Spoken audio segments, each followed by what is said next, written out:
Berbagi praktik baik pembelajaran berdiferensiasi tumbuhan di sekitar sekolahku bersama siswa kelas 4C. Assalamualaikum warahmatullahi wabarakatuh.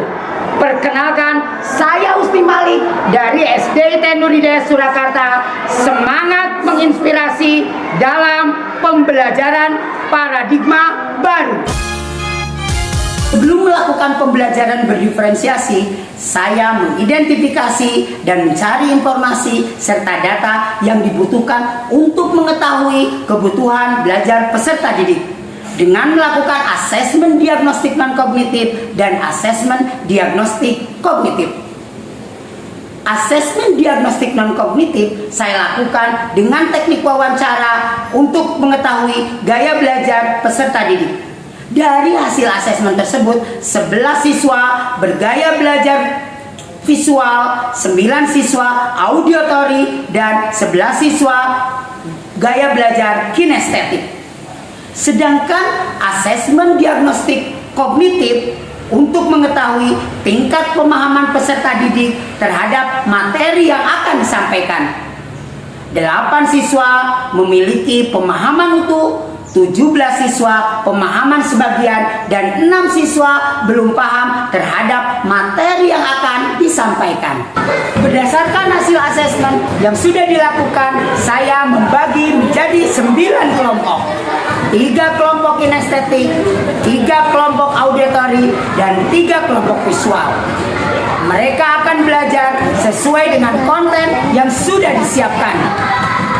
Mereka akan berkolaborasi, kreatif, mandiri, dan bergotong royong akan menyelesaikan tugas akhir berupa produk yang menjadi karya yang siap untuk dipresentasikan di depan kelas dengan kelompok lainnya. Belum memulai pembelajaran, saya memberikan motivasi dan semangat kepada peserta didik melalui praktek baik, melatih kedisiplinan, agar terjalin kedekatan yang lebih harmonis antara saya dengan peserta didik. Anak-anak 4C yang hebat, kita bertemu dalam pembelajaran IPA.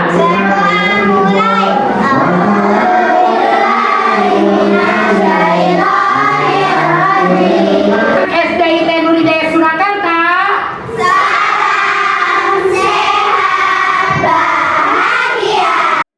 Untuk memberikan rasa aman dan nyaman, saya melibatkan peserta didik dalam kesepakatan kelas.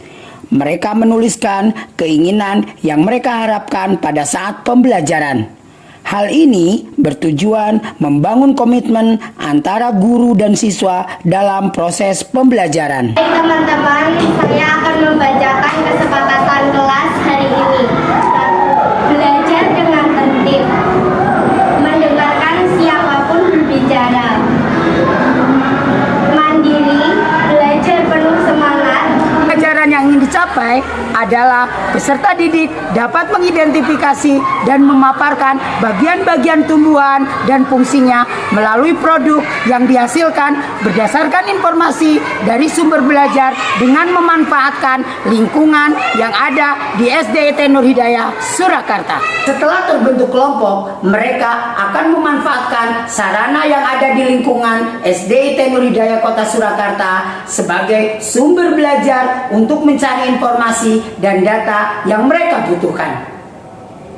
Sumber sarana yang mereka manfaatkan diantaranya taman kelas, taman kolam ikan, taman tempel, gazebo literasi, dan ruang perpustakaan.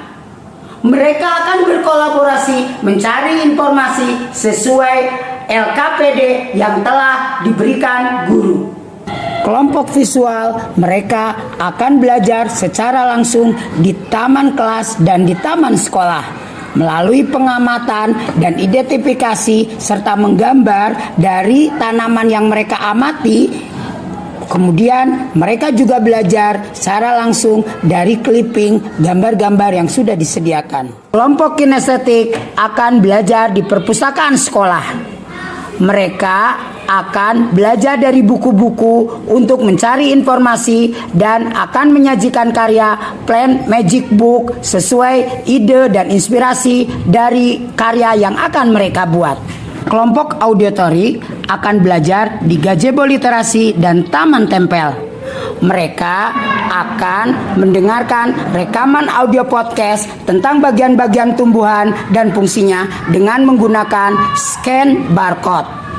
Kemudian mereka mencari informasi di sekitar tempat tersebut dengan mengamati, menganalisis tanaman-tanaman yang ada di sekitar tempat tersebut. Setelah peserta didik mendapatkan informasi dan tahapan-tahapan yang harus dilakukan sesuai dengan LKPD, secara berkelompok mereka berdiskusi untuk menyelesaikan proyek yang akan mereka kerjakan.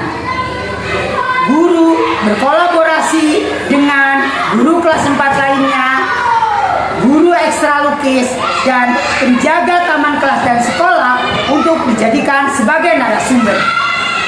Peserta didik mendapatkan informasi narasumber yang telah ditentukan guru tersebut dan memberikan kepada peserta didik untuk secara aktif bertanya tentang potensi tanaman-tanaman yang ada di sekitar sekolah. Hal tersebut tentu bertujuan untuk memberikan informasi ke peserta didik secara lengkap sehingga peserta didik dapat mencapai tujuan pembelajaran sesuai yang diharapkan. Ini daunnya ada yang tahu? Nggak selesai. Ketika kering, ini Pak Iksan dan Bunda Kiki hari ini mau belajar bersama kalian. Kalian belajar sambil bermain gitu ya teman-temannya. Oke, nanti karena tema kita adalah mengenal tumbuh-tumbuhan atau Nanti di pengetahuan-pengetahuan.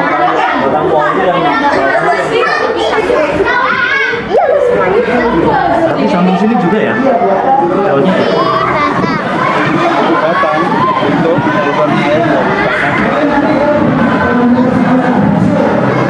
Enggak apa yang sering pakai.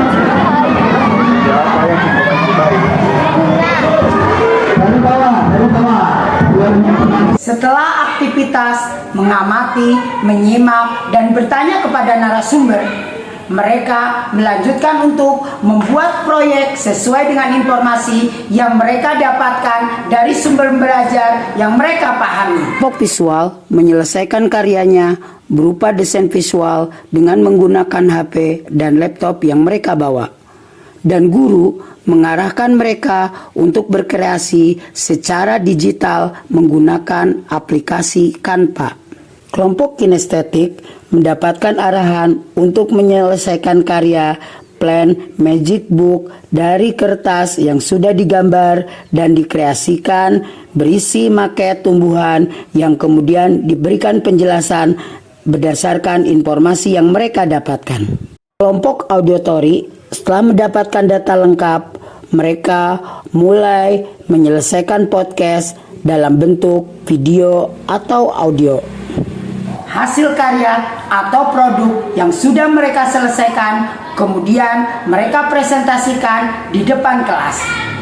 Kelompok lain dipersilakan untuk memberikan pendapatnya atau tanggapannya. Akan mempresentasikan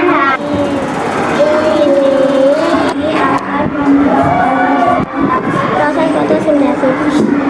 Oke. Melalui tanya jawab, guru mempersilahkan siswa untuk menyampaikan pertanyaan dan pendapat.